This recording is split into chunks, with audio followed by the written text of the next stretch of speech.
Good evening and welcome to another Tanya class. And we have a new topic. And the inspiration for the topic tonight is going to be a few week series. The topic is when in the past weeks we were studying about Ahavat Yisrael, which means a love of a fellow Jew, a love of a fellow human being, and the parameters of that mitzvah. And part of the Alter Rebbe strategy of how to develop love for another being was to appreciate the value of the soul. If you think about life, about life with the perspective of the body and all the bodily demands, like I need food, I need shelter, I need honor, I need joy and pleasure and prestige and all the drives that drive the body aspect of who we are. So then it's going to be very hard to have a genuine love because you're there to serve me, right? All of my interactions are really there. I'm thinking to myself, okay, so who's going to help me supply food? Who's going to help me supply shelter? Who's going to help me add to my honor, right? Because it's all about the perspective of the body. But if we come to a perspective of the soul, and the soul cares about goodness and kindness and holiness and meaning and purpose and all of that language, so now all of a sudden I'm going to have a very different interaction with another person because I'm thinking not about what I can get from you, but what I can give to you. Not what you can do for me, but what can I do for you? How can I, when two people come together, how can we think about the benefit of a third? And so this was the Alter Rebbe strategy about helping to strengthen the perspective of the soul over the perspective of the body. He also spoke about the fact that we don't always know the value of a different soul, right? And so it led us to the question, but what is a soul? And so we decided that for the next few weeks, we're going to discuss what is a soul. So as is the style for this class, is the first thing we do is we start with the foundations. Like we did last time. We first started the mitzvah of Ahavat Yisrael through the classic texts of the Torah and some of the commentaries and the Medrashim and the Talmud. And then we went on to hear what the Alter Rebbe had to say about it. So similarly, what we're going to do is first this week, and hopefully we'll get through it all this week, we're going to focus on the soul in the perspective of the Torah and the prophets and the Talmud. And then once we have a kind of a foundation and an understanding of the fundamentals, then we can start studying the Tanya and see there's a few different chapters where the Alter Rebbe discusses the soul as a big topic. So it's not all discussed in one chapter like Ahavat Yisrael. It kind of is broken up, and as we're going to see. So the first thing we need to understand is what is a soul? Or what does it mean that we have a soul? Or do we even have a soul? There was once this Jewish kid in a school in communist Russia. And of course, part of the rules of the education system was that the teachers had to indoctrinate the kids, right, with all the communist, atheist, secular beliefs, because it's very important for them to stamp out religion. So in one of the classes, the teacher gets up and says, "Who believes in God?" So a few kids raised their hands. And the teacher says, "Well, can you see God?" And they said, "No." "Can you hear God?" "No." "Well, if you can't see God and you can't hear God, obviously God doesn't exist." And with that, the teacher was smug and confident that it settled the debate. So Moshe at the back, the Jewish kid, picks up his hand and he says to the kids in the class, he says, "Can anybody see the teacher's brains?" And then all the kids said no. And he said, "Can anybody hear the teacher's brains?" So everybody said no. So he said, "Obviously the teacher has no brains." So similarly, we could say the same thing about the soul, right? A lot of people, and this has become a big challenge with the focus of the past couple centuries, where we made such developments in science and technology, there's a temptation that many have had to say that if I can prove something scientifically, then it exists. And if I can't, then it doesn't. And so there's a certain kind of an assumption that everything can be proven or disproven scientifically, and everything that we need to know about life and existence has to be channeled or judged through the eyes of science. And so if we can prove it according to science, then we're good. And if not, then then we haven't proven it. If we haven't proven it, then let's just assume it's not there, without having the humility to say, 1 second, just because science hasn't proven anything yet doesn't mean it's disproven it, and doesn't mean it won't prove it sometime in the future. Until gravity was understood and proven, or the way different scientific theories, then it was that you could just throw it all out. Well, that's the easy way out, but that's not necessarily the truth. And the reality is that science is a journey, and what we know today we didn't necessarily know yesterday, and what we're going to know tomorrow is not only what we know today. It's a constant process. And so I do believe that as science progresses, if scientists have genuine humility and are looking to genuinely get to the bottom of things, and are not going to come with a kind of an agenda, or come with the decision before the investigation. If we're willing to come with open eyes and we can be patient, then I think science will eventually come to discover things that today science says we don't know and we have no proof for. But just because science hasn't gotten there yet doesn't mean there are no other ways to know information, or to sense information, or to have a belief system. And so what we're going to discuss today is, what is the Torah's belief system about the soul? Many, as I said, many secularists, or many, whatever it may be, an atheist would say there's no God. There are some atheists who don't believe in God, who believe in some kind of soul, ironically. But many atheists will say, well, there's nothing. All we have is the physical body. And now we understand a bit about how the brain works. So we have the neurons, and and that's maybe what's developing consciousness, etc. But the Torah perspective is very different. And so let's see, starting with the creation of Adam and Eve.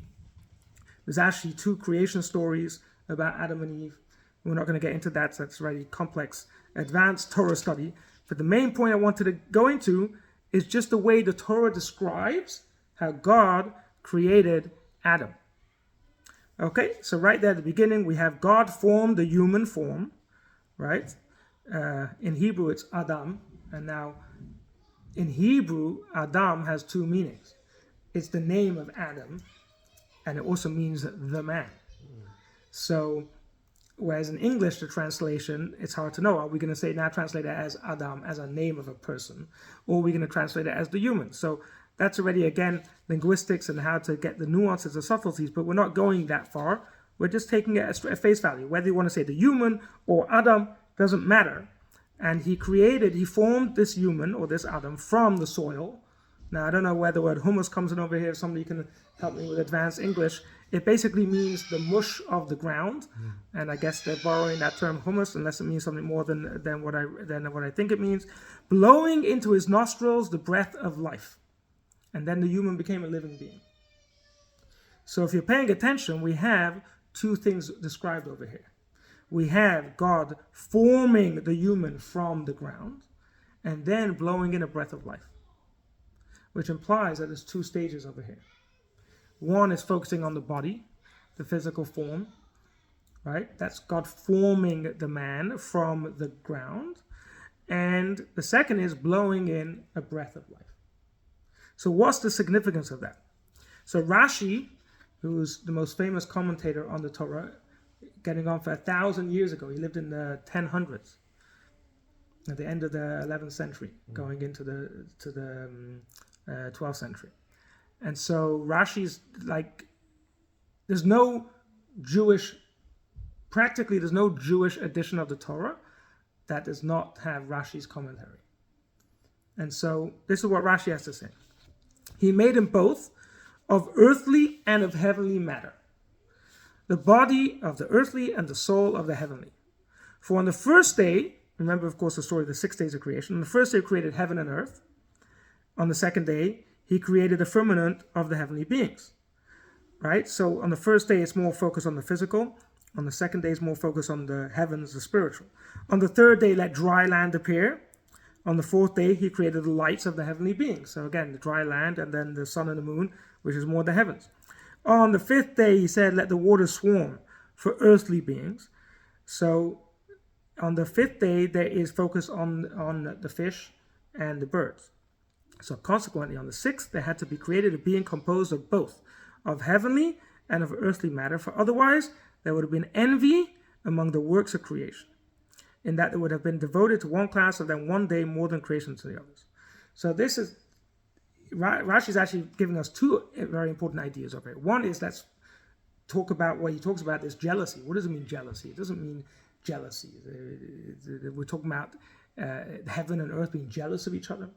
But what Rashi is really getting at is that when Hashem created the world, it's with a purpose. And the purpose is, if you really want to summarize what the Torah is about, if you kind of read between the lines, ultimately it's bringing heaven down to earth. Right?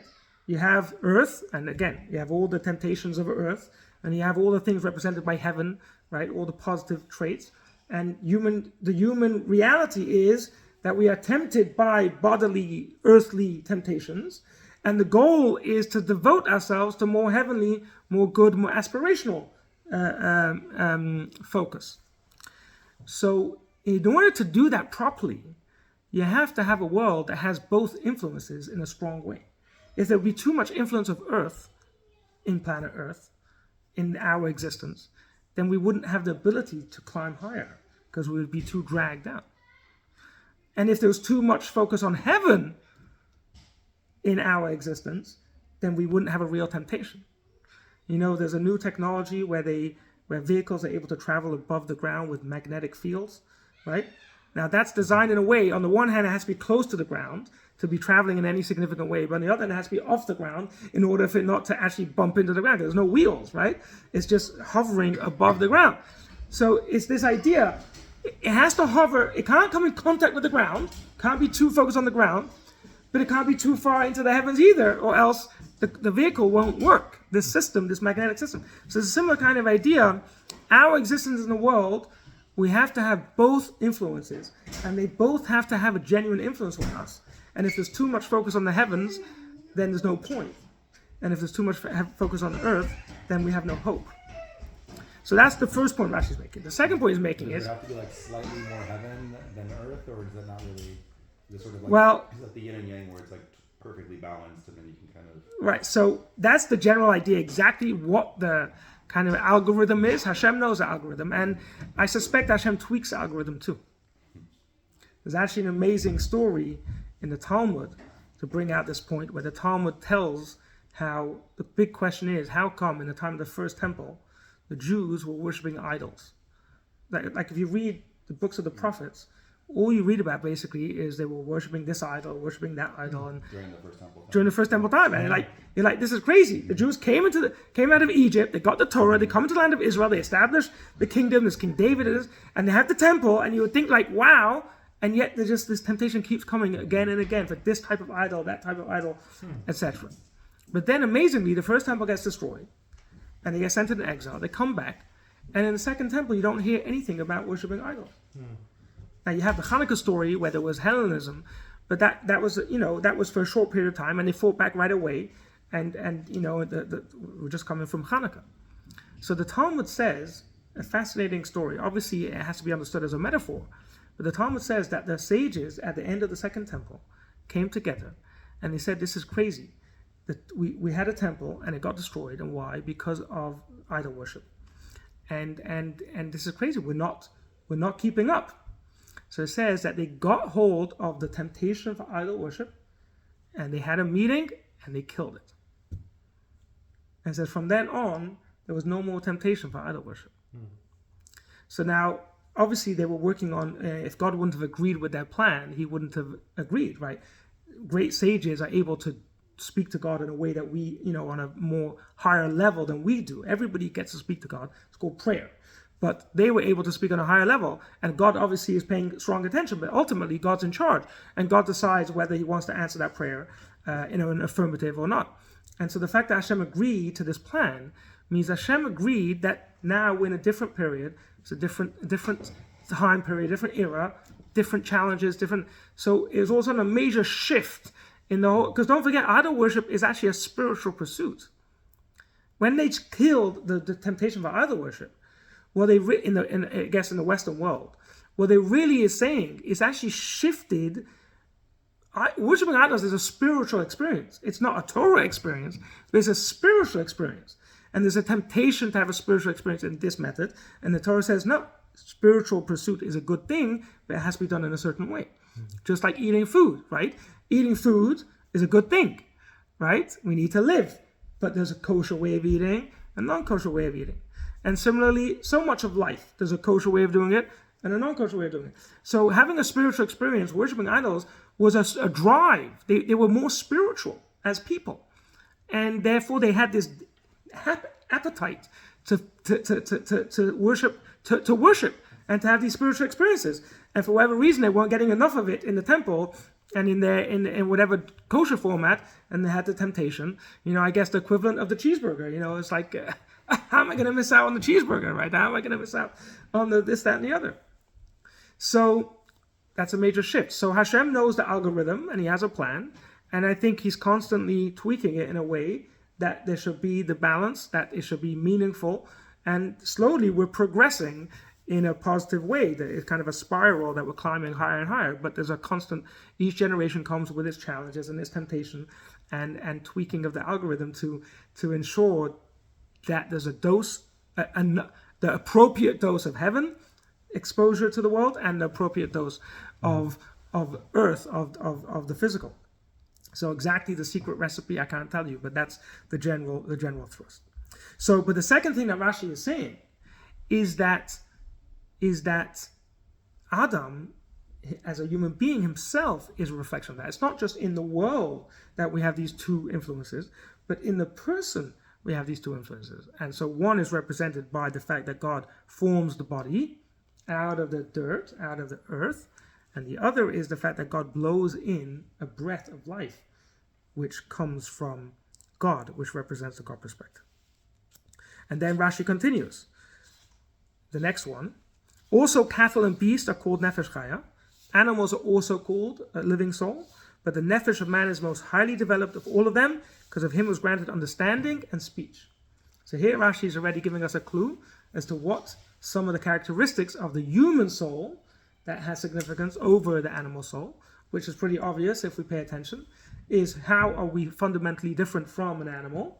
Now, of course, there's different animals out there, and we see certain monkeys and whatever chimpanzees that look similar to us and even have some level of intelligence. But ultimately, if you look at, if you objectively just take a snapshot assessment, is this an animal, is this a person, you're going to see a difference right away.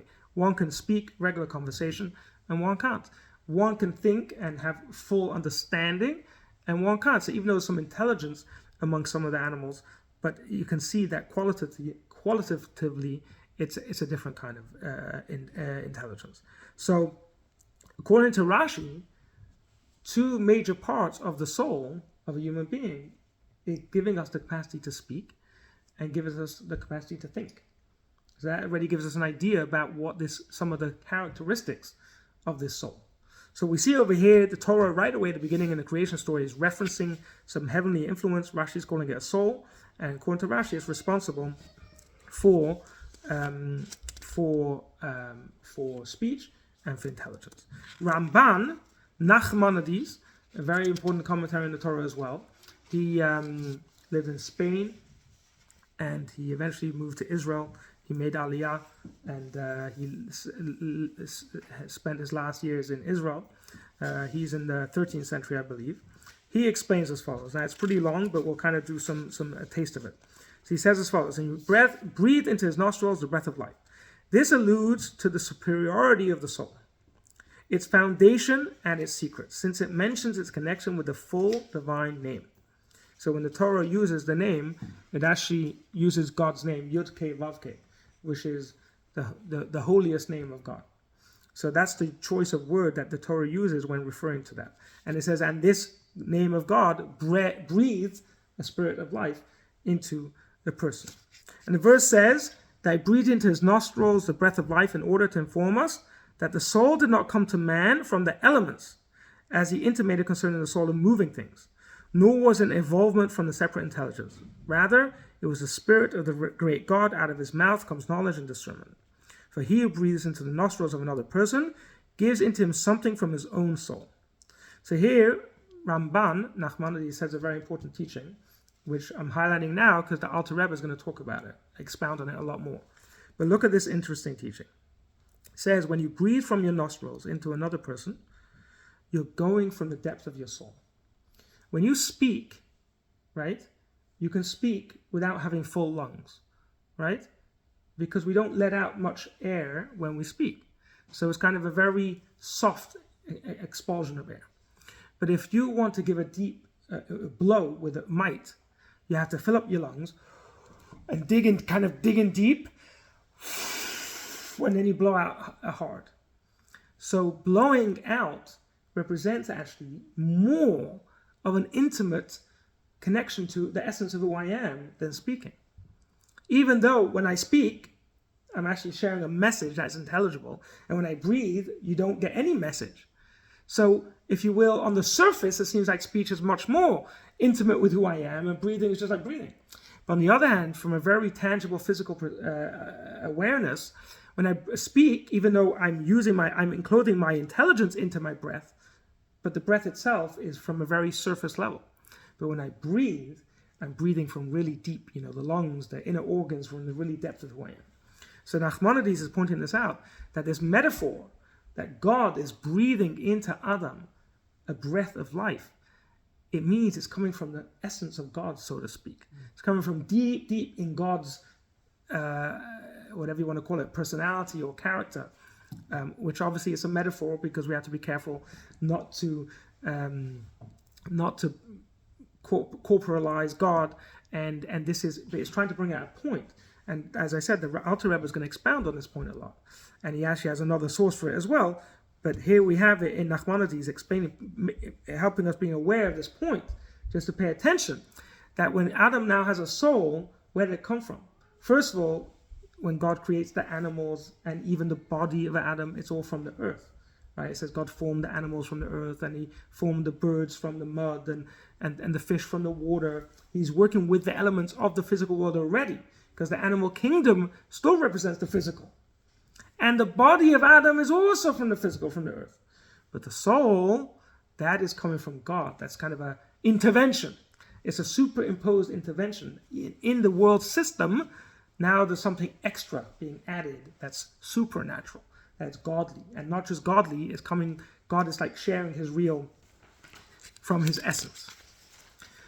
He goes on to go into different opinions about exactly what this is, what the soul is responsible for. He talks about understanding and truth, faith, etc. So he also ties it interestingly to Shabbat, because on Shabbat it says that God rested from creating the world, and that's why we're supposed to rest. But the word vayinafash is connected to the word nefesh, which is soul. So he points out how on Shabbat it's a day that it's easier to get in touch with our soul. Shabbat is not just a physical day to give us a day of rest because we work so hard for 6 days and now we're tired and we need to replenish ourselves. It is that as well. But Shabbat is also a time to get in touch with our soul, because Hashem encoded in Shabbat, because he rested from making the world, Hashem was just within himself, so to speak. And so Hashem gives Shabbat the opportunity to access the godly in a more tangible way, more easily accessible. And that's why the word for resting on Shabbat is connected to the soul. Okay, I'm going to continue with, he says that there's different opinions. So one says, now we're up to the paragraph that says, no, that those who engage in research have differed concerning man. Some say that man has 3 souls. One is the soul of growth, like that in a plant. We may call this the force of growth.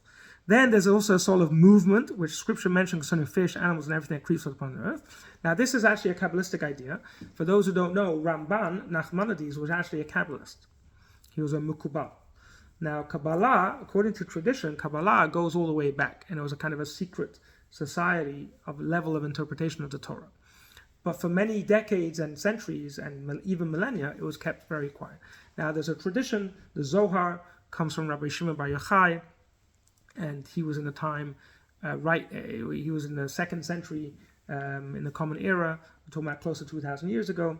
And there's a tradition that he taught Kabbalistic secrets, but very quiet. It was like it was a secret society. You know, you have, I don't know, the Illuminati or the Masons or whatever, right? So lahavdil, not to compare, but the idea is, you know, we have societies out there that are doing their thing and they have their whole stuff going on, and the average person who's not involved has no idea. Okay, so with the internet, you can find out a little bit about these things, but you can have all kinds of stuff going on that the average person who's not party to it doesn't know and has no idea. So similarly, and again, lahavdil, to separate, it's not the same thing, of course, but you had these secret societies in Judaism, and only a select few were invited by invitation only. And so that way, there are these secret interpretations of the Torah that were passed down from teacher to student, and these little secret groups. And Rabbi Shimon Bar Yochai famously was one of the major authors. He was the author of the Zohar and these traditions, and they got passed down. But what happened is that the Zohar was kept secret until around the 13th century, and then it was published.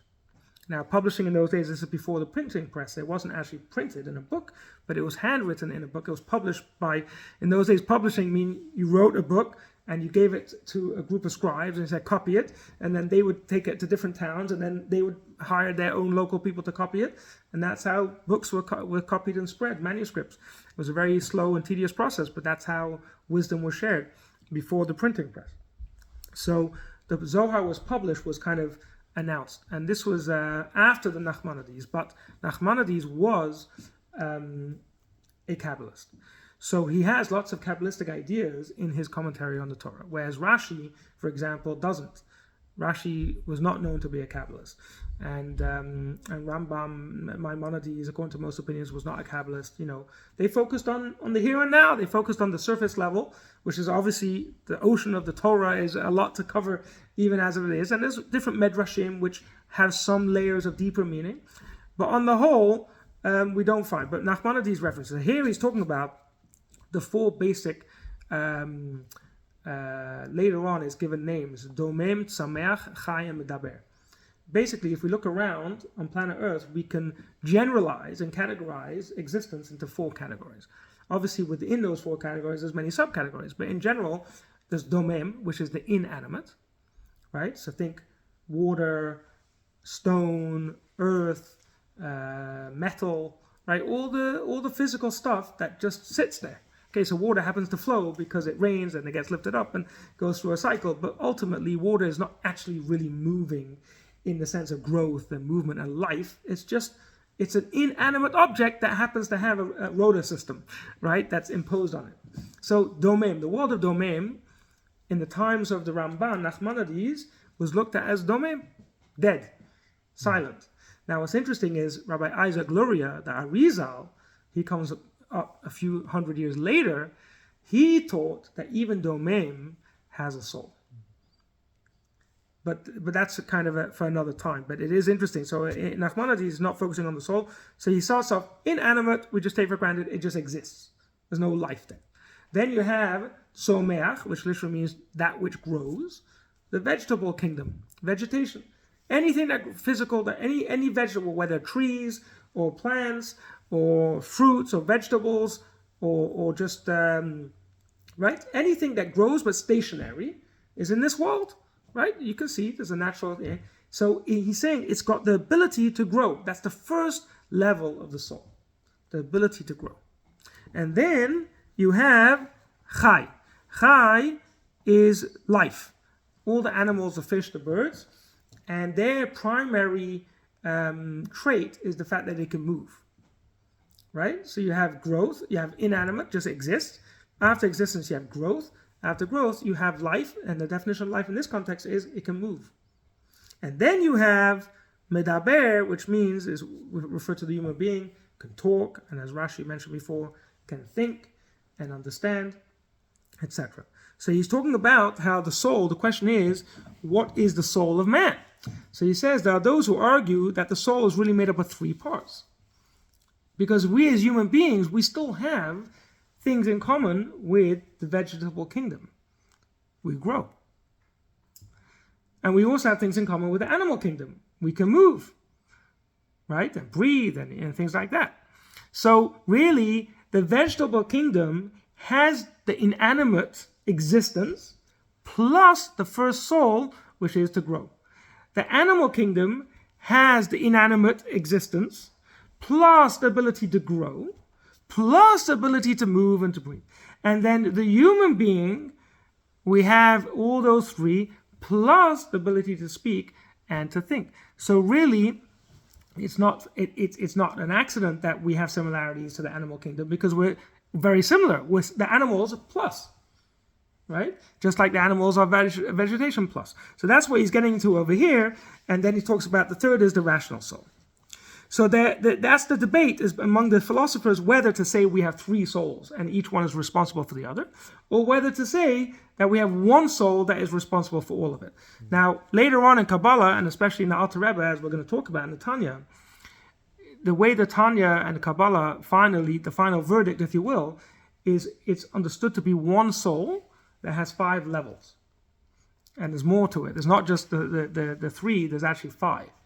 And we're gonna. I don't want to spill get ahead of the game, but I'm just tipping you off that this is kind of the reason why I feel so important to study the classic text before the Tanya, is so that we can then better appreciate what the innovations of the Tanya is and how it brings it all together. So here we see this idea about 3 souls or 1 soul, and then we're going to see in the Tanya how this goes. So he then quotes Onkelos. Onkelos is a fascinating story.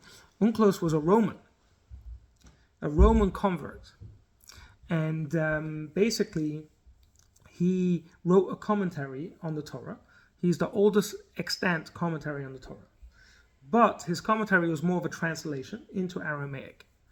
And basically, the story goes that he basically was impressed with Judaism and with how God is invisible, but yet a force in the world, which was and runs the whole world. And there's a whole story with the mezuzah, and how he was arrested for his beliefs. And anyway, basically he discovered Judaism and he got involved, and he was related to the Roman emperor, and he was arrested. They wanted to arrest him for the treason of having a non-Roman belief. Like the Romans had their own belief system, and he was at the beginning of the Roman Empire, it was completely illegal to have any other belief systems. What happened was, amazingly, so the Jews never succeeded. They did succeed in converting some of the Romans, meaning there were some Romans who chose to convert, but generally speaking, Judaism was always like a taboo religion for the Romans. But amazingly, the Christians succeeded in getting the message through to the Romans, to the extent that eventually the whole Roman kingdom, or whatever you want to call it, converted, and then it became the official religion of Rome. So, and of course, we have our differences with Christianity, but amazingly, Christianity brought some of the core teachings of Judaism to Rome, where the Jews didn't achieve that. So anyway, Onkelos, as an individual, decided that he liked what Judaism had to say so much that he's going to convert. So when he converted, when word got out he converted, in those days there wasn't freedom of religion, so the Romans said he has to be arrested.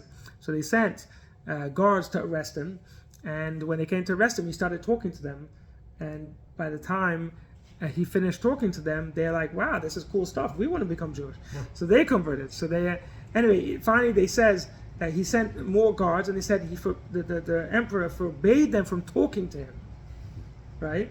So, because like this is too dangerous, right? He's going to convince you. So Onkelos said, no problem, I won't talk to you.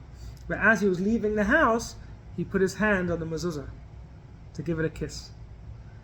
So now they were so curious. They like, what is this about? What is this stuff that you're doing, kissing the doorpost?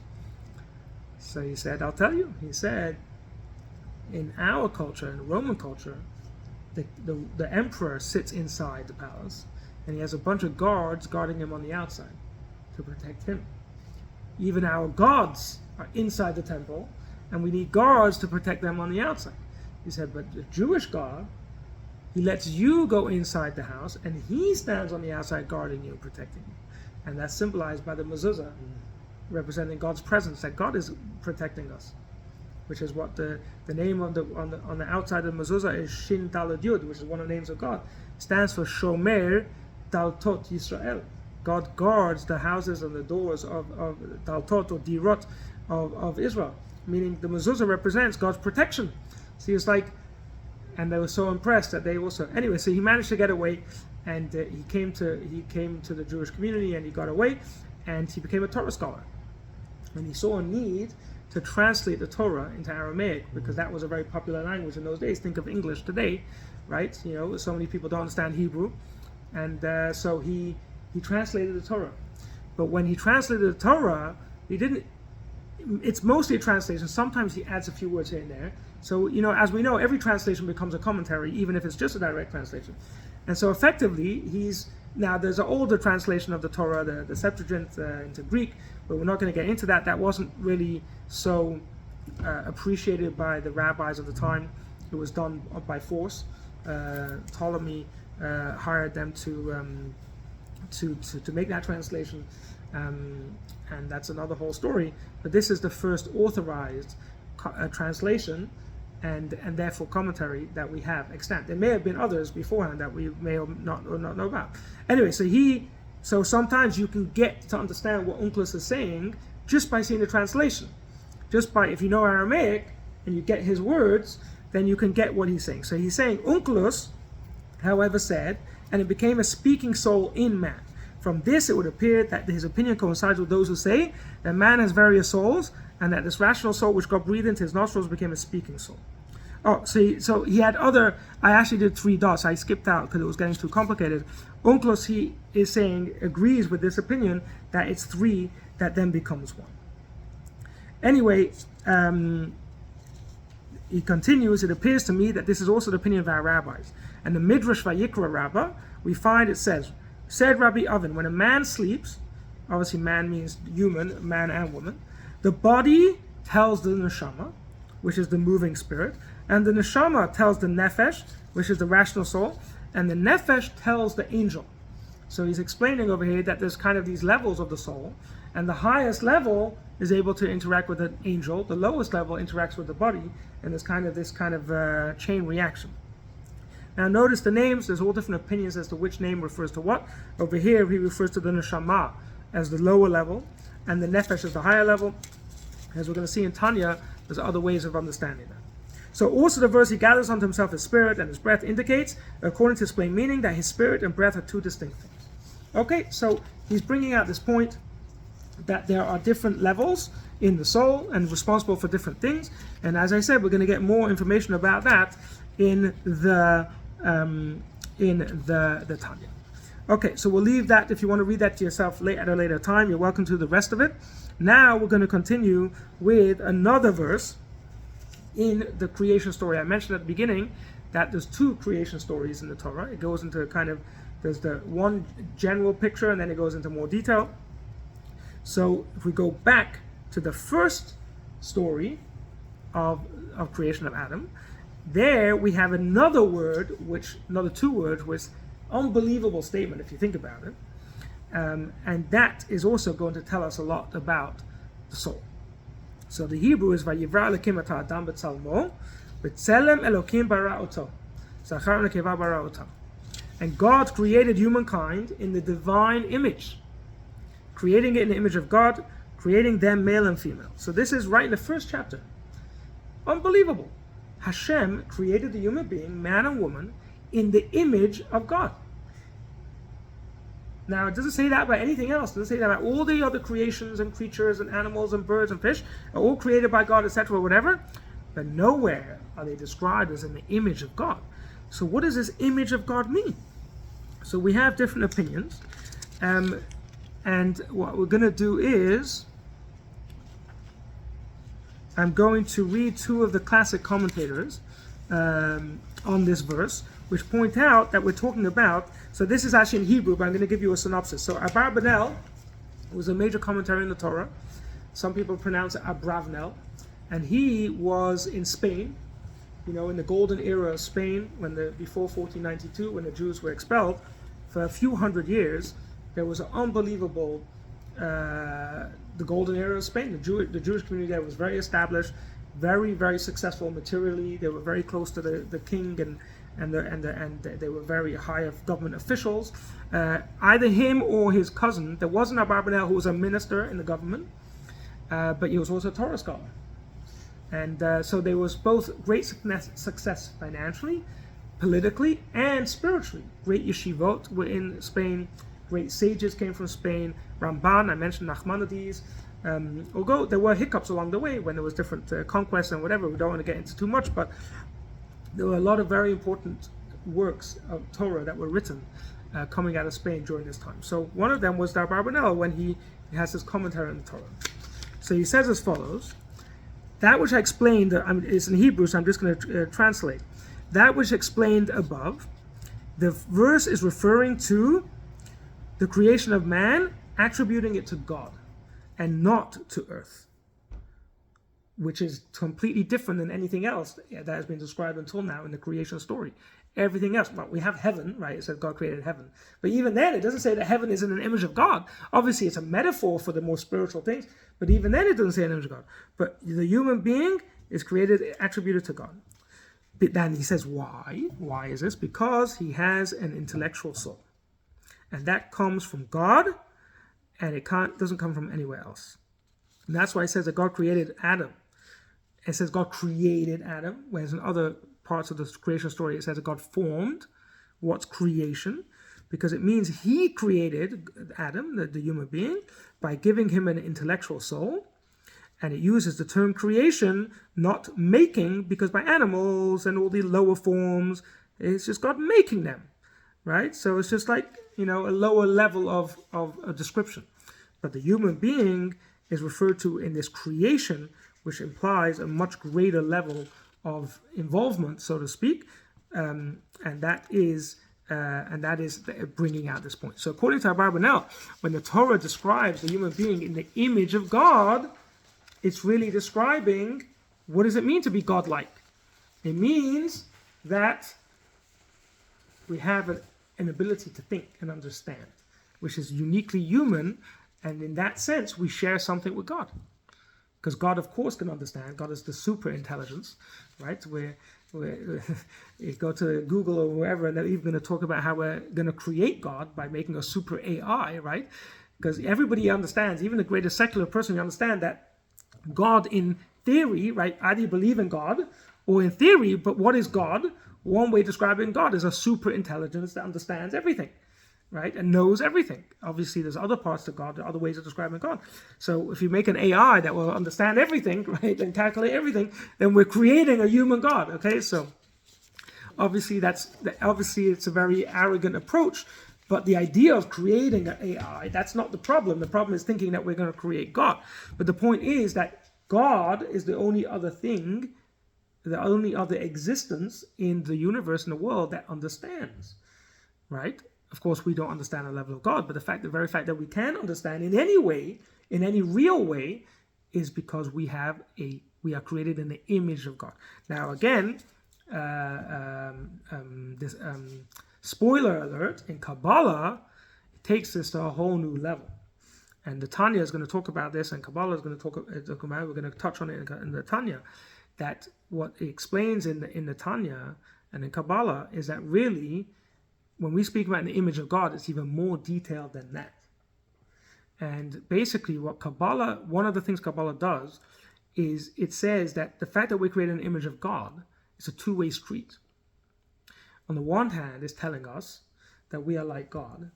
But on the other hand, because we're like God, that means we can look into the human being and better imagine what God is like. So even though God is inherently unknowable, but because we are in the image of God, we can get some kind of idea what God is like from better understanding what a human being is like. So the more we analyze the real psyche of a human being, the more we can imagine how God is like. And that's where Kabbalah talks about the 10 soul powers, which we're going to get into in the Tanya.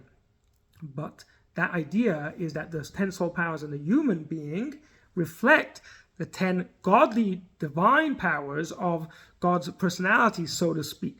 Now, of course, we have to be careful. We're not saying, God forbid, that God is made up of 10 parts. God is one and undivisible.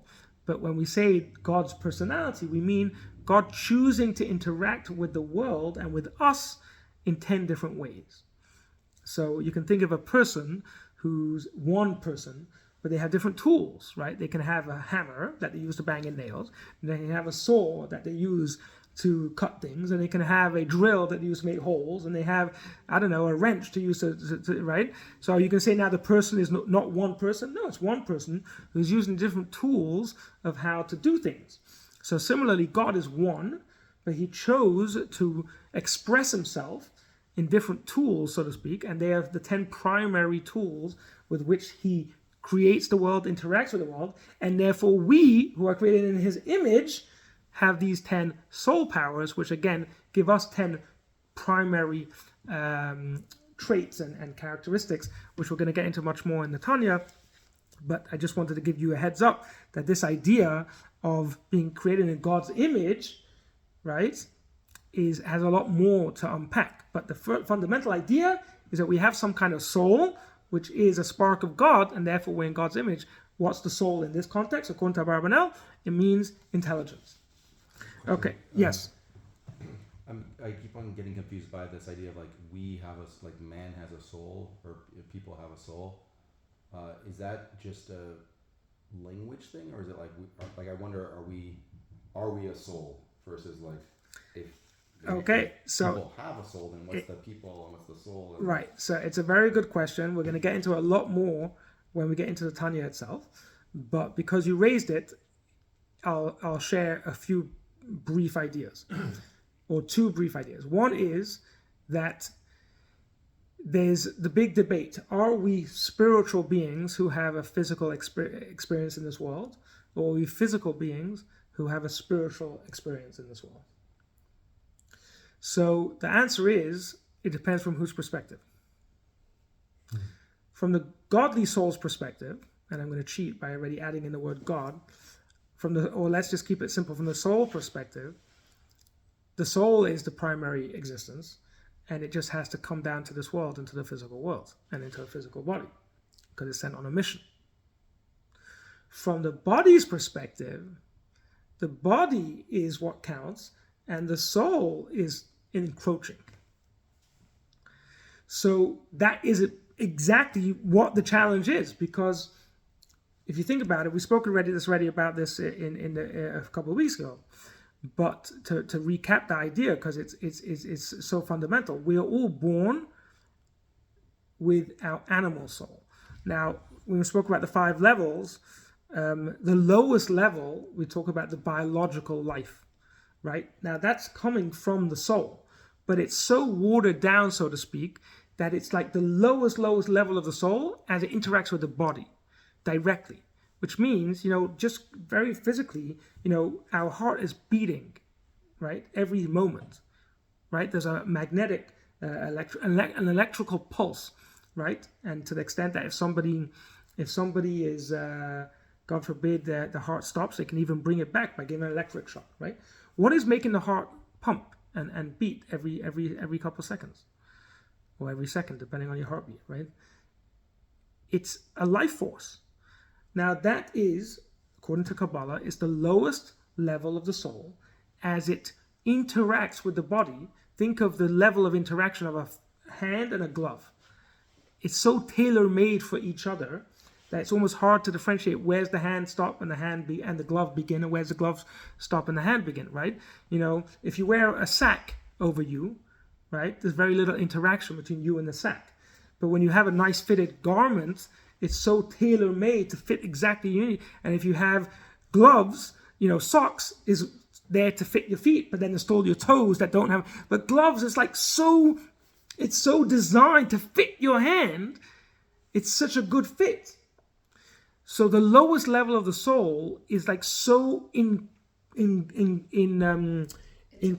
and intertwined with the body that it just gives the very life force itself. And it's hard to differentiate what's the body and what's the soul. That level of the soul is what comes at birth. And at birth, for the first few years, we actually don't have access to the other parts of the soul. They're kind of very receded. They're there. Obviously, everybody gets a soul, but there's very little interaction between all the levels. So it's like just attached by a string, but like very distant, or a kite. The kite's all the way up there, and you're holding that. There's a string connecting it, but that's about it. Like, it's way up there, way out of reach. And that's why children are so selfish. Babies are so selfish. I know it gets people nervous when I say it. I'm not saying in a bad way, but if you actually think about it, babies are really, really selfish because they don't have the capacity to think, which helps you to be, the more you go to the higher levels of the soul, the more you're able to be idealistic, the more you're able to be altruistic, the more you're able to give, genuinely give. You see it all the time, and it's funny and cute for kids, but when you actually analyze it from an objective standpoint, it's crazy. You give a little 3-year-old a toy, right, as a gift, and then watch that, and then the kid's playing with it, and then they get bored, they put it down, right? Their sibling comes along and picks up and wants to play with it. Immediately, that child is grabbing it back. Why are you grabbing it back? Would any adult ever do such a thing? No. We've developed to a stage that we're able to think and understand that it's mine, and it's still mine even after I put it down. And why, if I'm not using it, why not let someone else play with it? Go ahead, it's a very nice menschliche thing to do. But a child doesn't have that capacity. A little child, it's mine. So when they're playing with it, having fun, great. They got bored, they put it down. Or maybe they'll drop it and smash it. But as long as it's still in my orbit, as soon as someone else wants to play with it, you're encroaching on my identity, on my ego, or on myself. How dare you? It's like fascinating. It's like you think to yourself, for God's sake, like, what is bothering you? Let your sibling play with it. What do you care? No. You're encroaching on my identity. You're encroaching on my sense of self. Because that's all a child has. At a very young age, all it has is the very life itself of its own identity. And that's the animal soul. We call it the animal soul because it's the lowest level. In that sense, it's sharing it with the animal. So that's how it starts. And then progressively, we get more and more access to the higher levels of the soul. But we have to work to bring them into the orbit. Because if not, they're going to stay like kites. Far out there, really hard to access. So the answer is, who am I and what's the real perspective? Well, it depends who you ask. If you ask the animal soul, he says, I came first. I came first. When I was born, that's all there was. It was me and myself and my toys and my mom and dad who gave me everything I needed.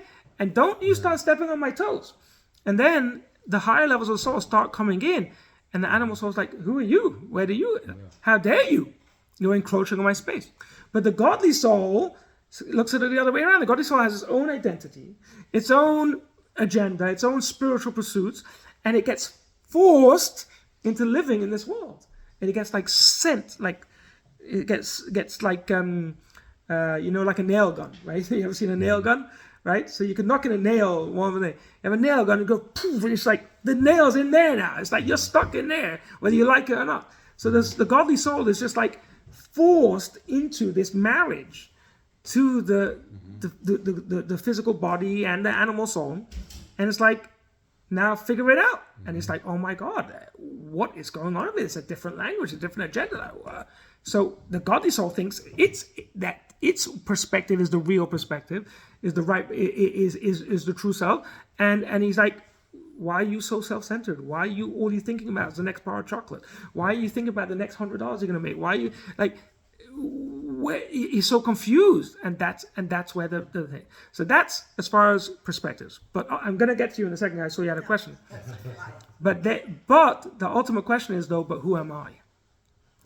So the Tanya talks about this as well, and I guess the most straightforward way of describing it is, who am I is conscious self.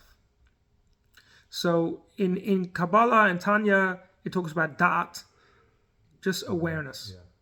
And so it's actually a kind of a bridge between the two. And it's the ability to have a conversation with yourself about yourself. So the ability to step out of yourself means that we have self-awareness. So however you want to define that, but that's what we're talking about. The ability to, now a child doesn't really have that. So it's true, at the beginning, babies start off with instinct, right? Because they're not even able to think. right? So in order to have self-awareness, first you have to think, and then you have to have self-awareness. Now, what we actually find is some human beings are not so good at self-awareness. And it's almost like they have an immature soul, or at least they have immature tools of how to access the soul. And so you do have that, and it seems to be a challenge to the fact that some human beings seem to be having a harder time having this experience in an objective way than other enlightened souls, shall we say, that are able to really step out of themselves and really look and understand and self-awareness, etc. So that's God's decision of how he made different people with different souls, different tools to access. But I would say the self-awareness, the ability to think, is really who we are, in the sense of who is this person who's then God is putting a soul into. So, but that person is not fully developed at birth. So it's kind of a progression of getting there. Yes. So, like when baby's born, and I feel at that point, God is also teaching us all to be aware and take a break from being an adult and enjoy the baby and learn all the new stuff the baby's learning. Okay, it's a continual education for all our souls. And as the baby grows and learning all that, it's the parents, which is the supposedly learned soul, to educate the child. Now, unfortunately, there's a lot of soul did not have parents to teach them. That's why they are lost, in a sense, in today's society, in a sense. But this is a beautiful way of seeing it. It's the soul is a continual education until we leave our body. Absolutely. At all times. Absolutely. And absolutely, the parents are given and trusted this special gift of a child, and their job is to protect the child and raise the child and educate the child 100%. That doesn't take away from the fact that the baby themselves Has a soul. has a soul, but at the beginning it's a very animalistic soul. And there's nothing wrong with that. It's not a condemnation. That's how God wants it. Yes. He wants it that way, because that's the growth. That's the stages. It comes in stages, one at a time, until slowly the child gets older and more mature. And that maturity means that higher levels of soul are coming and getting more accessible to the child. So it's not a condemnation of the child at all. And it's a more bigger responsibility for parents to have that awareness and to realize we have this mentorship, guiding role in helping this child or this baby transition from the lowest level of the soul and to hopefully get to the highest level. And also, it's kind of like God created Adam and Eve. He blew the breath of life into them. But Adam and Eve never had that baby experience to learn from. That's true. Therefore, us human souls will have to start from all over beginning. Yeah. You still, Yeah. There's a whole discussion whether Adam and Eve had belly buttons. if they weren't born, right? So, but yeah, absolutely. We are all going through an Adam and Eve experience, and that's, I mean, our goal here is not to go through the whole Adam and Eve story, but if you actually pay attention in the book of Genesis and Bereshit, what's really going on is they're going through a maturity experience. They're starting off, even though they were created by God, they didn't go through childbirth in the literal sense, but they're going through this kind of growing up phase of growing up from innocent childhood, and that's part of the forbidden fruit story and what they, you know, awareness and of good and evil and all that kind of language is about a growth and a maturation. And sometimes the talk of somebody has an old soul. Right. So that's reincarnation. That's right, another. They sped up their growth a little bit because they have some leftover memory from the before. Yeah. So reincarnation is definitely a focus in Kabbalah and in the Hasidic teaching. That's already once we establish that there is a soul, and we have an understanding of what our soul is and what's that whole purpose, then we can get into, sometimes we come down into this world and we have a goal, we have a purpose that God had for us, and we didn't fully achieve it, and that's why we come back down a second time, or maybe now we're a second time from the time before to kind of fix the mistakes or to finish the lesson or finish the goal, the objective of the first time. Well, to that point, my kids would come home from public school and they'd say, kids are saying, you're going to go to hell. We don't have any hell, right? So they'd say, well, Dad, there's no hell. And I'm like, no, so what is that? I think I said, you go through life. I said, your responsibility is to provide your soul with all the right experiences, good and bad, and to your mistakes are your lessons. I like to say that a mistake is a lesson not learned. And I said, and if at the end you haven't done all of that, I said, then I stop. I said, if you go through school and at the end of the year you haven't done everything for school and you have to repeat it, what's that? Oh, that's hell. I said, well, it's the same thing with soul.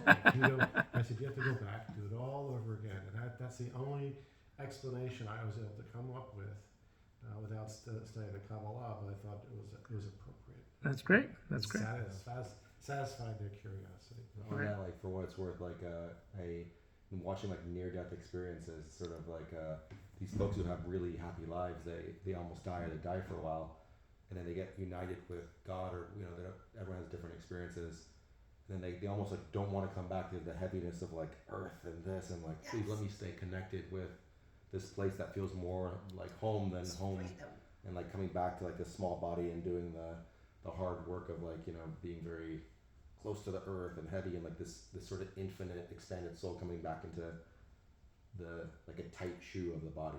Yeah, I saw someone die and I saw this and the breath. I'm like, aha, that's what it is. You die, you have this. That's what it's all about. But then you die and you can't share with anybody. Wow. You actually saw that with someone passing? Yeah, and then they revived him. But you don't get that opportunity to share the aha moment. Is I get it now. It's like, and then you're dead. A lot of time to put the For most people, yeah. For most people. Yeah. it's like the last breath. Yeah, the final Yeah, breath. That's the aha moment. It's that's what it's all about. And So you can't share. we're allowed to have discussions or until you finish. But Yeah, so just a couple more texts that I want to cover, and then we can open up for discussion. So the reason why is I want to show you that we just focused in the book of the Torah, the book of Bereshit, which was part of the Torah. But I wanted to show you that the idea of a soul comes up in other books in Tanakh. So this is in Ketuvim, which is the writings of Tanakh, in the book of Kohelet, known as Ecclesiastes. So he describes over there a soul, like very, very explicit statement. Look what he talks about. He says, and the dust returns to the ground as it was, and the life breath returns to God who bestowed it. Mm-hmm. Right? Because one of the great debates is, as I said, the secularists will say there is no soul. When a person dies, there's nothing. Just neurons stop firing, and all the physical just ends. Like they look at it as a computer, right? A computer, when you turn it off, there's no memory in the computer of itself. Okay, so when AI and right, but a computer today, right? When it's running, it's doing great stuff, calculations and getting you a website and getting access to information. Turn off the electricity, right? Does the computer have anything left? Now, the data is still there in the computer, but there's no awareness, there's no consciousness, there's no long-term memory. Mm-hmm. It's inanimate, right? Mm-hmm. It's just dead. So you turn it on again. But what about but that's just because you outside of that computer can play games, turn it on and off. But so some people look at the body the same way. The body is going, and then you just turn it off, and boom, nothing there. Isn't it interesting when you turn off that computer button? It takes a while for that spirit to dig. Right, it takes time for the fan to slow down. Slow down. It's just like a body. Right, so they'll argue that the body, there's nothing left, and then the body just sits there, and then as the body decomposes, then there's nothing left. So they'll say, yes, there's some data kept in the brain, in the neuron pathways of the brain. There's still data there, that's still there after the person dies, but it's not accessible, and then as it decomposes, goodbye. So the same thing with the computer. You turn it off, the data's still there, and if the plastic and the metal will decompose, then it'll be go. But this here we have Kohelet, which is written by King Solomon, and so he says the dust, meaning the body, goes back to the ground, and the soul, the breath of God, goes back to God. So it's telling us there's something going back. It's not just poof. So that's another, and so the commentaries say this is Ibn Ezra, right? Ibn Ezra, a famous commentary from the 12th century. He says, I've got it in the Hebrew, Varuach Tashuv, Zeh ha-pasuk yakchish ha-omrim, shaharuach hi mikre, ki ha-mikre lo yashuv. This denounces those who say that the spirit of a person is just a happenstance, right? He's referring to those who don't believe there's any substance to the spirit. He says, because a happenstance cannot return. If the breath of life is just the body living, and then when the body stops living, then there's nothing there. Then there's nothing to go back to God. The fact that something is going back to God is implying it's an independent force that it now has to go back to God. Now, whatever that means, right? We're not going to get into the mechanics of it because now we're just discussing the facts of it. So there you have this idea. The soul goes back Right. with all of the lessons learned Yeah, by the body during the life. yeah, absolutely. Absolutely. It just leaves the body. The body just dropped and Right. So the ultimate question is, when the body dies, right. what happens to the soul? Soul moves on. Right. But you're assuming, or you're believing that there is a soul to move on somewhere. So that's what we're getting at. If you believe that the soul is eternal, you're saying it moves on, you mean that it comes into the body, it does its job, giving it life, and then once God decides life is over, he separates the two, right? And then the body goes back to the ground, and the soul goes back to heaven. But you're saying there is still something to go back. There is still an eternal existence called the soul. And that's precisely what we're talking about. So God breathing life into the body is God emanating, right? Because ultimately, what is a soul? A soul is really a life force which is coming. Only God is the ultimate life force. So if God is giving life force to a person, it's really God emanating a life force, sharing his life force with another being. So really, it's really one way of understanding it. It's like electricity being generated, right? So you have a big generator of electricity, and a big whatever, every town, a big electricity producer, right? And it's producing massive watts of electricity. And then there's all these wires that are sending it all over the place. And then there's all these machines that are plugged into the system and they get life, right? I mean, some kind of life. You know, the fan is blowing and the lights are shining and the computer is calculating. You know, there's some kind. Obviously, I'm using it in a borrowed term, but for the metaphor. So now the question is, does electricity ever get turned off? So according to traditional Jewish belief, both in the text, the regular text and Kabbalah, God is an unlimited electrical generator that is generating unlimited electrical currents. And then he makes marriages between these currents and physical beings called bodies, and he gives life. But when the person dies, it's not that the electrical current stops. The electrical current is still going, but there's a separation between the two. If you unplug it, right, the electrical current is still going. It's just not giving life to this machine. But there's still electrical current going on in the house with all the other wires, right? It's still there, still along. Now, it happens to be that because we're in the physical world, even the big electrical factory, whatever it's called, the power plant, can also be turned off, right? Because we're in the physical world. It's still a physical phenomena, just a very spiritual type of physical phenomena, right? So if you run out of fuel in the big power station, then that's going to get turned off. God obviously doesn't run out of fuel, so it keeps going. So, The universe is so enormous that the soul has other jobs and other places to travel and do their duty there. Okay, so that's already opening up another whole dimension. But yeah, absolutely. I mean, there's spiritual That's why world. the soul is eternal. The spiritual worlds, absolutely, and there's all kinds of stuff going on. So I want to finish off with an amazing prayer that is in the prayer book, and it's you know, if you say the prayers every morning, it's in the prayer book right there in the morning. It's one of the first prayers that we say, and it comes from the Talmud, Tractate Brachot. And so I'm going to quote here from the tractate. I've got the Hebrew and the English.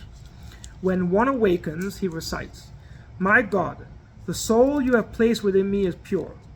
You formed it within me, you breathed it into me, and you guard it while it's within me. One day you will take it from me and restore it within me in the time to come. As long as the soul is within me, I thank you. Lord, my God and God of my ancestors, Master of the worlds, Lord of all souls, blessed are you, Lord, who restores souls to lifeless bodies." So this is the very, this is the very idea of this fundamental Jewish belief that our life comes, we have the physical and the spiritual. The spiritual is a breath of God that God breathes into us. And for our full life, it's with us. Happens to be when we go to sleep every night, some of it recedes. In fact, the Talmud says that sleep is 1/60th experience of death. So, Doesn't it say that the soul so it leaves says, the body? so goes some to parts sleep? of the soul leaves and some parts stay. The lower levels stay, and that's why we're still alive, but the higher levels leave, exactly. And that's why righteous people are able to access special information during their sleep. There were many great righteous people who would have questions, deep questions in Talmud or deep questions in Kabbalah, and they would ask those questions before they went to sleep, and they sent their soul on a mission to learn new information. They would come back the next morning with answers because the soul was going on a journey into heaven. So the soul, some levels of the soul do go up to heaven, obviously not in such a permanent way because we're still alive, but it's a kind of a, think of the kite example, right? There's some parts that are going all the way up there, but there's still a part that's attached down there keeping us going, or else we're going to have big trouble. But that's every day. We're going every day, every night. We go through this miniature death process, and that's why we make this blessing every morning, thanking God for sending us our full soul back, so we can have another day with full awareness, not just in the sleeping state. And so it's right there in the Talmud. So what I was trying to show is to give kind of a taste of the panorama of the basic ideas of the soul, according to the Torah, according to the prophets, according to the Talmud and the commentaries, which is basically, we have a body, which is responsible for the physical parts of who we are. We have a soul, which is responsible for the intellectual and spiritual parts of who we are. And that soul is a breath of God. It's some kind of force that only God can produce. It's unique to the human being. It's above regular life. So all the other animals and beings don't have access to this, and God kind of superimposes on the human being within creation. It's because it's coming from a kind of when God creates the world, many things take on worldly identity. But there's a few things in the world that remain godly, even while they're in this world. So the Torah would be an example. Even when it's in this world, it's a book, but it's still godly. Shabbos is an example, even though it's in time, but it's a godly time. And the soul is the same kind of thing. It's God puts it in the world, puts it into us to give us life, but it remains godly. It's got godly characteristics, even though it's within us, and that's why it's responsible for all of these spiritual pursuits. It is timeless. It never dies. After we die, it doesn't disappear. It goes back to God. And you spoke about reincarnation. That's another whole topic, but that is part of it. That's kind of part of the story, that it's eternal. And we're thankful to God every morning when we wake up that God gives it back to us in a full capacity, that we're able to have another day to live and to focus on trying to achieve more goodness in the world. So I hope this gives some kind of taste of the basic fundamentals of what a soul is according to Judaism, so that next week when we start learning it from the Tanya about the soul, we'll have a better appreciation what he's talking about, where he's coming from, and the novel insights and kind of new layers of meaning and interpretation that the Alter Rebbe brings to the story. So if you mentioned some questions, any other questions or comments you wanted to Well, I was thinking about when he's talking about the kite. yeah. The string of the kite and the kite up there is in heaven. But the length of the kite, each step is a new experience on that rope. Yeah. That rope experiences certain air, and our soul is kind of like that. Sometimes when we go to sleep, the soul can also travel. Right. We're sleeping here, our body's here, part of our consciousness is here. At the same time, our soul can travel, and sometimes that's why we dream.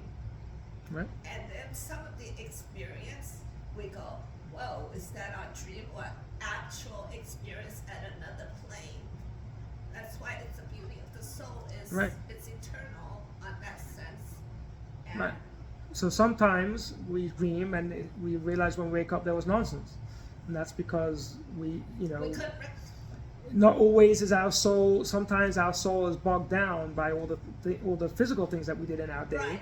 so it's not able to have a fully spiritual experience because it's kind Exactly. of weighed down. or our judgment. Yeah, so all of the physical or negative things that we may have done in the day, Right. kind of is now trying to fly, so to speak, with a lot of weights. Exactly. So the plane is too heavy, right? But if we have a light soul, meaning that we ensure to fill our day with spiritual pursuits and good pursuits and kind things and helping other people, so now our soul is light. It's got good baggage, and then it's able to soar. And sometimes To- it's to- tough to- to have that higher consciousness because Yeah. you have to give up so many desires. Yeah, Yeah. And I also wonder, like, when you say certain things like the Torah are more godly, isn't everything part of God, like, within that? So there's, like, different levels or something? Because when I hear B'Tselem Elohim, I think, like, within God. Everything's within God. right. So That's all absolutely. sort of, like, So the key point is, and this is actually a novelty of Rabbi Isaac Luria in a novel idea in his Kabbalah, is something called Tzimtzum. Tzimtzum means contraction, contraction. Okay. which means basically that God created, one of the greatest mysteries of life is that the unity of God creates disunity down here. Right? So God is one. So you would expect that if God is one, then everything that he creates should reflect that oneness. But yet, we have people in this physical world who are able to kill each other. How is that godly? The answer is Tzimtzum. So Tzimtzum means basically God, and only God can do this, created a world in a way that he's hidden. So for most of the existence of the world, it actually inherently denies God's existence. But there's a few things that he created or that he shared with the world that have a much lower level of Tzimtzum. Meaning, he let some of the light shine through. So let me give you an example of Tzimtzum. Tzimtzum is, you have the sun shining, right? It's the most powerful light. Anywhere you go on the planet, you got this powerful light. It's heat, it's light, it's like unbelievable. But then you build this structure, and all of a sudden, the light's not shining in, right? So you blocked out the light of the sun. You have a cloud that blocks out some of the light of the sun. You have a plane. You could have a window, but the window can be blue or red or green. So all of a sudden now the light is coming through and it's shining blue or red or green. So is the light of the sun there or is it not there? Is it clear? Is it pure or is it not pure? How did it turn red all of a sudden? The light is still the same light. The sun is still the same sun. But through the stages as it shines onto this world and all the different things that you can do with it, you can limit or discolor or change the way the sun actually shines. So the sun will shine on this house. You won't, and if you close all the shutters, you won't get any of the light of the sun. We managed to block out the light of the sun. You still get the heat, right? You still get the heat. The house will still warm up. Still getting something from the sun, but it's a far cry from what the light is in all its glory, right? So you can have the same light and the same power shining, but depending on what you do with it and what layers you cover over, you're going to get a very different picture. So when Hashem created the world, he put it through these many layers of refraction and colorization and dilution and blockation, right? He did all kinds of tricks to hide his light, so that very, very faint, it'll filter through only very faint and weak light and heat, if you will. Yeah. So Also that, believe that, like, it's so that the powerful whole world is you all can't just created with handle it that. or you would die, right? Exactly, It's exactly. so, like, You couldn't reveal it because then we wouldn't. He pure wouldn't. enough to be able to- Exactly. Then in that world that he created, so diluted, if you will, from his presence, it all comes from him.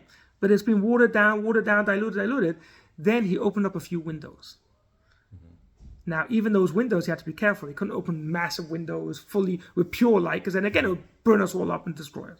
So what did he do? He opened some windows, small windows, and he still had to put some shades on them. But one window in time was Shabbat. So time itself feels very foreign to God. Where do you sense God in time? I don't sense God in time. I see the clock ticking. I see the sun moving. I see change and people get older, right? I don't see God in that if I just look at the surface level. But then he said, and now in time, which is so opaque and hides God, I'm going to shine a little window of light and let more of direct light come in. And that's called Shabbat. And Shabbat is a day in time, once a week, that God is much more accessible. Because he made his awareness more accessible in time, in place, the Holy Land. It's not an accident that so many people go to the Holy Land and they have these most unbelievable experiences. People go to the Holy Land, go to Israel, and they come back wowed. What did they experience? And they'll tell you all the things they saw, but some things are intangible. It's a magical feeling. I mean, I had it when I went to the temple, the Kotel, the first time. It was an unbelievable experience. What was the experience? Well, according to tradition, the land of Israel is a holy place. The Jerusalem is a holy city. The Temple Mount is a holy place. What does that mean, holy? It means God is more accessible. It means he pulled back the shades of his light in this space that it's naturally more, God is more accessible in this place. And so too with the Torah. The Torah is intellectual, in the intellect, in the world of intellect and thought and understanding. God gave us the Torah. So when you do math and you do science, you can choose to believe that it comes from God, or you can choose to deny God, as we have many people who do. But when you study Torah, all of a sudden there's a light shining through. And so on and so forth. So God created the world in general by hiding himself with the Tzimtzum and all the different mechanisms for that. But within the Tzimtzum, he poked holes where he shines light. And in each area of life, he shined a light in a way that it's more accessible to realize God in the presence of that part of that. So as I said, there's time, place, intellect, etc., etc. So, of course, a lot more coming in the Tanya, but hope that it helps to explain a little bit. Even in the bad experiences, Yeah. God teaches us lessons of our choices. Yeah. A mistake is